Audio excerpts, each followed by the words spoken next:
Hi, this is Em. Today we're going to take a detailed look at contact paper as a method to cover press flowers.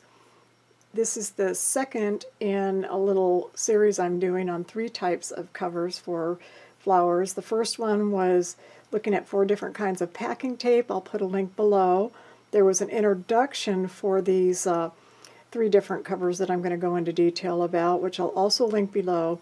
And then the next one I'll do down the line is going to be about hot laminates, and then in the future I will also cover other ways to protect flowers. So if this sounds like something you're interested in, please stay tuned or subscribe.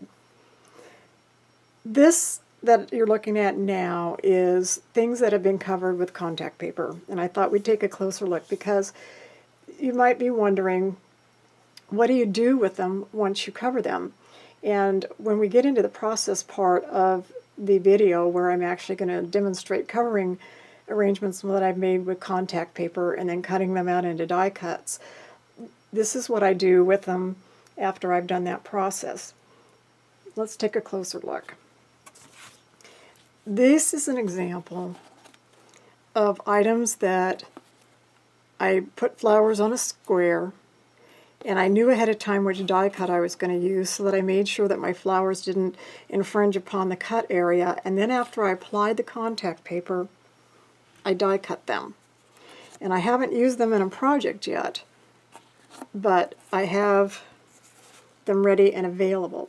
These could be used on journal tags, they could be used on cards, gift enclosures. These smaller ones could be seals for things. You can make ornaments. Really, almost anything that you can think of you can do, and these have already been protected. And as you can see, contact paper kind of has a sheen as opposed to a high gloss, which is actually one of the reasons why I personally like the contact paper. So if you like something a little bit more subdued in that regard,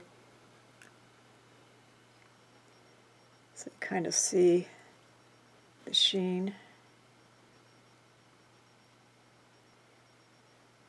These were cut out after I applied the contact paper, which is the method that we're going to use today. Some of the larger pieces I'll use for all occasion cards, such as these examples. This is one where the panel is already cut open, and then it's a 3-panel card, and then this part's cut open, the flowers were put on paper that was adhered to this panel, and then it's sealed. This is contact paper on the front. In this case, the arrangement had contact paper cut out, was put on to the square panel, and then the panel was put under the opening. And so the only part that has contact paper is the arrangement. The cardstock does not have contact paper. Same with this one. This is one where the only part that has contact paper is the oval. Now in this case I did the arrangement first, applied the contact paper, and then cut the oval with a die. And that, you can see how that is. And then I have a little writing panel on the inside. And then this is another one where, in this example, I made the arrangement. This piece of paper here has this solid part, and so what I did was I made the arrangement, put down the contact paper, cut the contact paper into an oval so that it could be adhered underneath this solid part. So the only thing that has contact paper on here is that.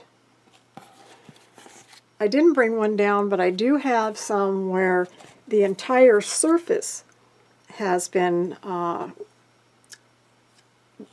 had contact paper put on, as demonstrated by these gift enclosure cards. This is an example where the arrangement was made on the square panel on these two. This one, it was put right on the cardstock that was used for the gift enclosure. The arrangement was made either on the panel was adhered to the cardstock, or in this case on the cardstock, and then the contact paper was applied to the full surface. So on this one, the contact paper goes all the way to the edge. I don't know if you can tell. So it isn't just on the panel, it goes all the way to the edge.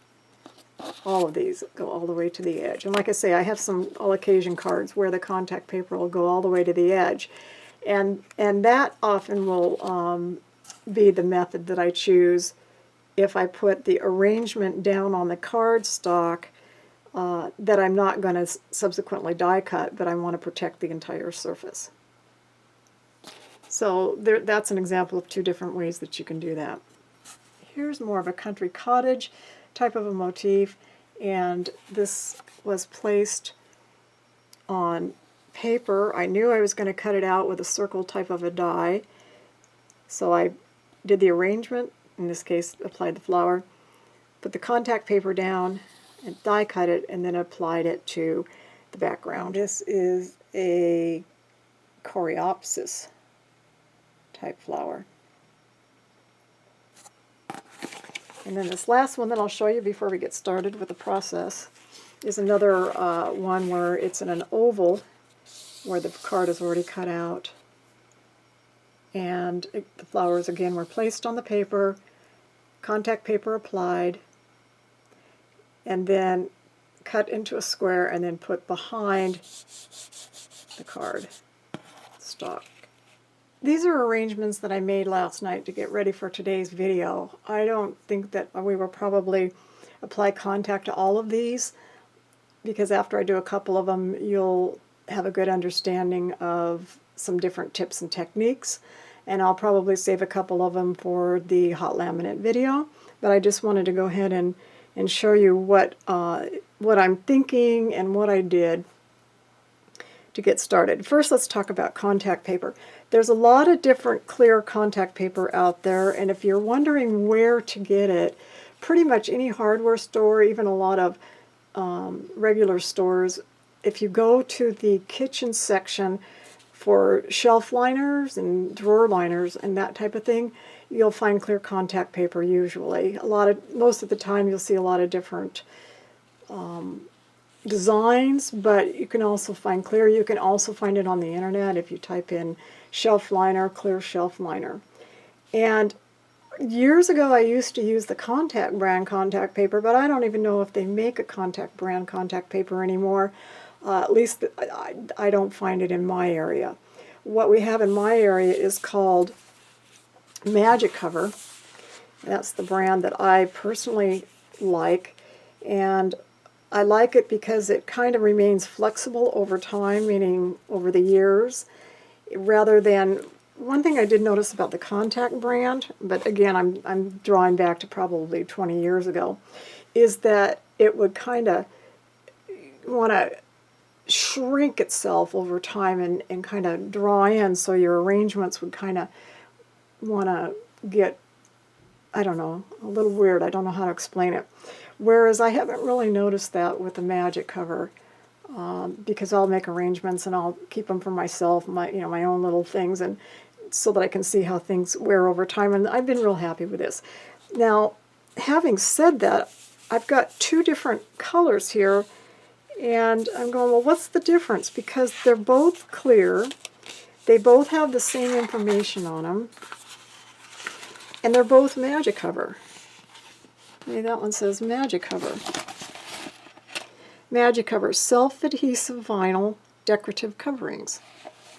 So I have no idea what the difference is and why different colors. The only thing that I can figure is that maybe I bought them at different intervals of time, and maybe they changed their color scheme or updated their, their information or their stuff, because it's all the same thing. I think it's the same corporation. So I have two kinds. Let's take a closer look at this one. Same thing, self-adhesive, transparent, Magic Cover.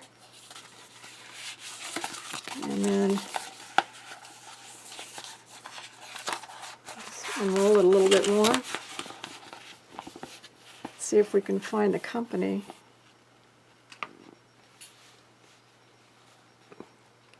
Yeah, well, see, I don't see the company name. Anyway, I do not know what the difference is. I use them both. Well, here, see, this must be a more updated one because I notice where they've got their company name, it has a website. The only thing that I think is a main difference between the two is probably that the lighter blue is more recent because it's got a website address on it where I did not find a website address on the other one. This is an 18-inch length, and I don't know how much is on a roll, but you can see there's a lot, and I've already used some off of these rolls. It says apply only to clean, smooth surfaces. Use soap and water, rinse and dry thoroughly. Product may not adhere to fabric or rough, pebbly surfaces. Yeah, I wouldn't use it on that.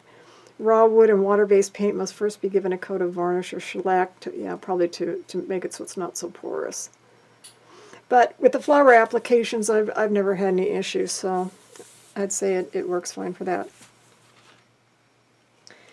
So as I mentioned, I put these together with the thought of contact paper or hot laminate, today's contact paper, and I just drew I did a pencil mark in. And one thing when you're doing contact paper or even hot laminate or even packing tape that I talked about in that video is you want to make sure to leave enough area around the side for the contact paper to adhere. In other words, you don't want to go all the way like that and just leave a small little portion like that, because you want to give the contact paper or whatever you're putting down enough room to give you a good adhesion between the transition of the flowers and the foliage and the background.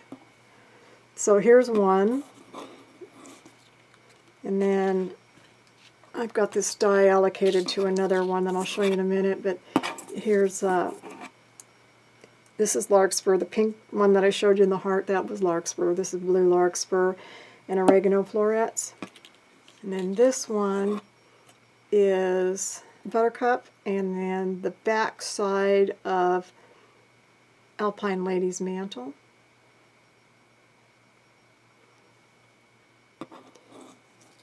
Which has this beautiful silver foliage. I don't know if you can see it.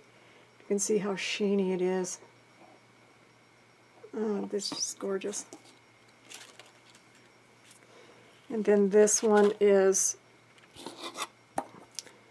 got the scalloped.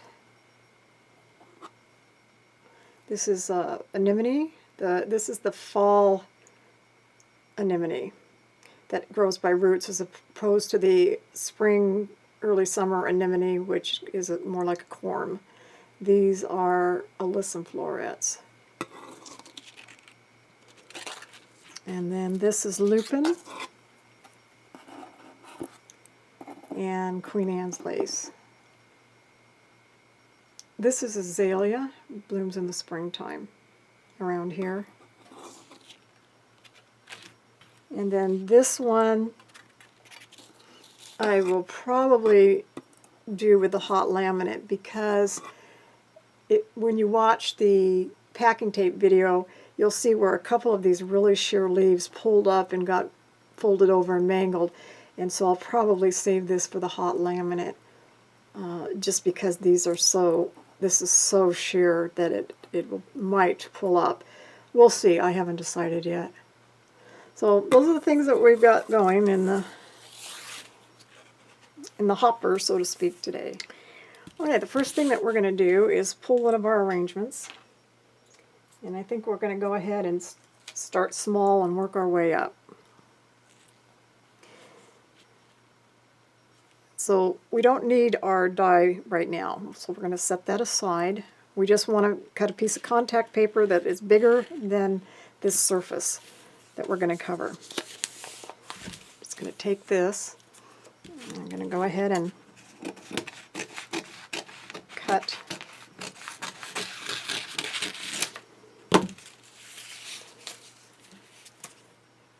this down.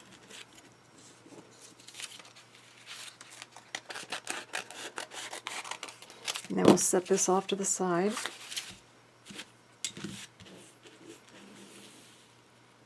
I'm going to do it long ways. I'll set it that way. Now the hardest part for me is getting it started. So I got to bring it up to my eyes more. So that's the hardest part. If it takes too long, I'll shut the video off and come back, but I want you to see how long it takes. And if I can't get it in one area, I will turn it around and do it somewhere else. Someone might have a good suggestion at how to get it off, but I always have a hard time. Sometimes I'll have a pin or a pokey tool that will help, which maybe I should go get one. Okay, so finally I think I've got it started. Let's see if I can see if this tweezer is sharper to get in there. There, okay, well that worked better. The tweezer got under there. Now the other thing you want to think about too when you're doing this is look at your contact paper and make sure that there's no creases or other, you know, where they didn't get the glue down smoothly, and so there's bubbling, you know, basically imperfections. Now, static electricity can occur just like with packing tape. So I peel slow to try to make as less static as possible. I fan it. I do all this little stuff going, oh, hopefully it'll make less static. I will even put hot breath on it if but what I'm trying to do is disperse the static electricity. This one shouldn't be an issue because there's nothing here that's super sheer, so I'm not really worried about it. And just like with packing tape, you want to make a U shape. And start from the center, and we're going to roll out. And I'm going to work slowly rather than fast, because sometimes on camera you have a tendency to work fast, but you can't be fast. You want to be accurate, not fast. So start in the middle, roll out. And I'm not trying to stretch it tight. I would just want to lay it smoothly and gently. Then I'm going to just start dabbing it around. And now I'm going to do that. Get up underneath. Okay. Let me bring the board over so you can see where we're at. There's the application. So now we're going to cut it down.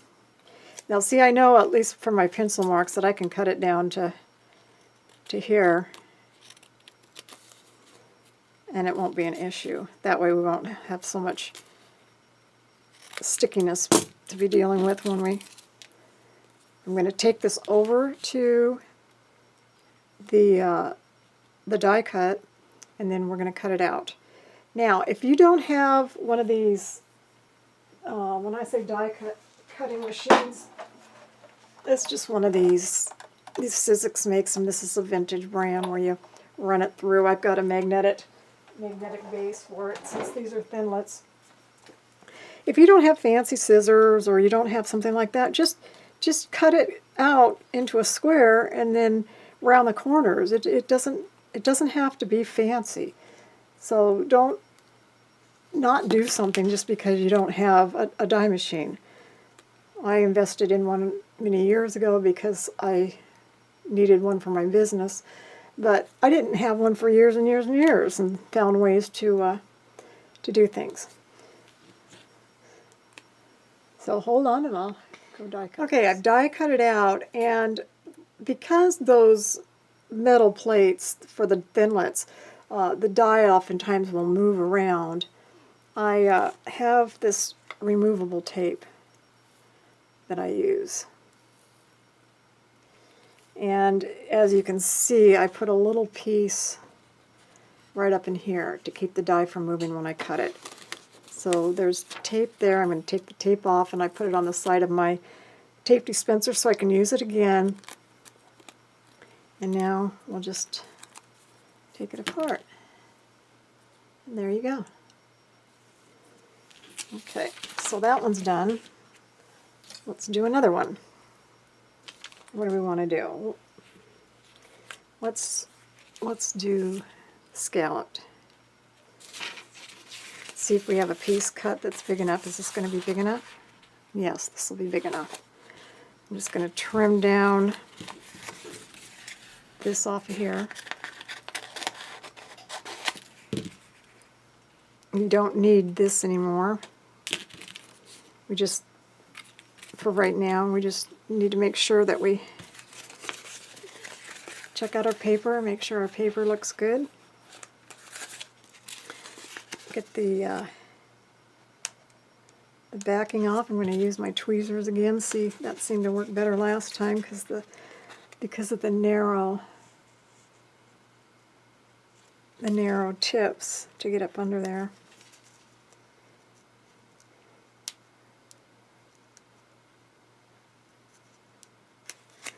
This is the longest part of the whole process is for me.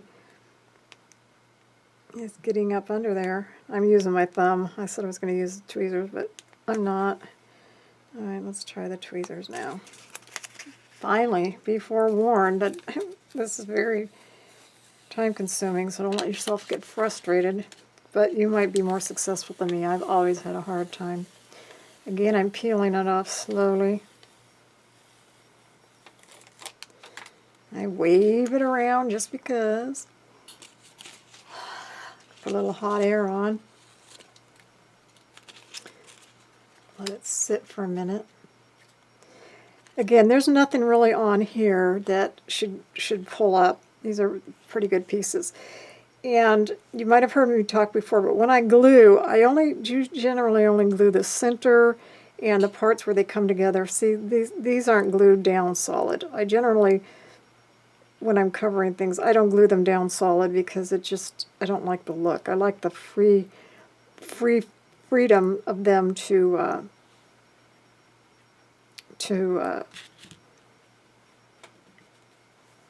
what's the word I'm looking for? The freedom for them to move with the paper rather than being stuck in one spot and then maybe get ripply because they don't have any pliability.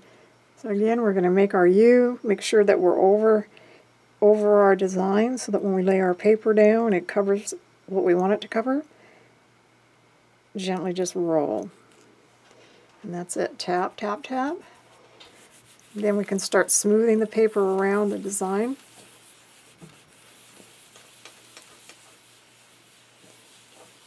Okay. We're going to lift it up. Cut the excess off.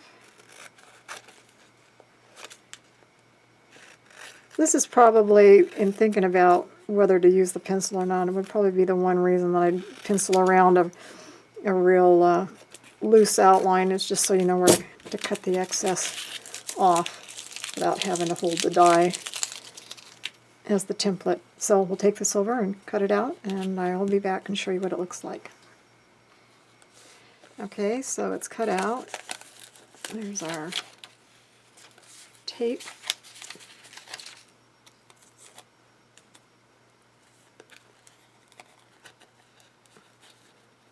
Now this one, you're going to have to work it a little bit, pull it away.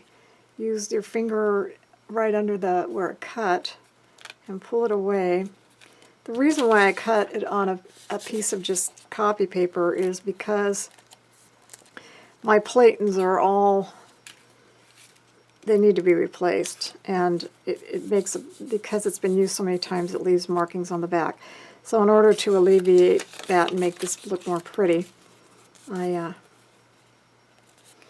use the paper, which reminds me, I don't think I took the paper off of the back of this one. There. Okay. Alright, so here's that one. We'll do one more, and then I think you'll have a good idea of what's going on, and you can run with it on your own. Let's do the heart.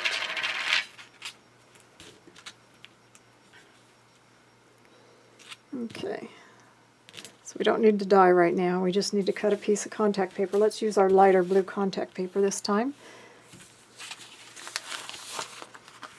Just need to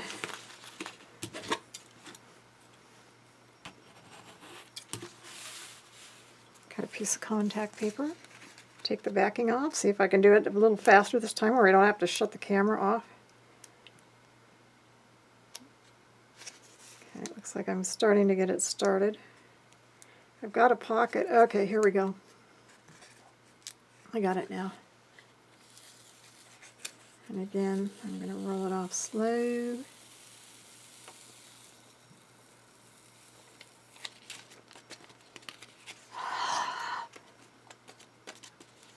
Alright, which way do we want to put it on? It naturally wants to roll this way, so that's the way we'll fold it when we do it.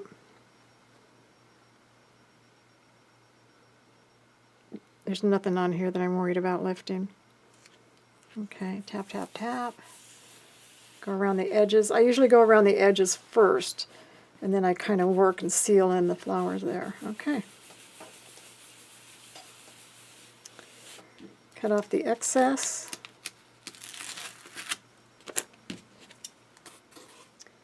And here's our final result.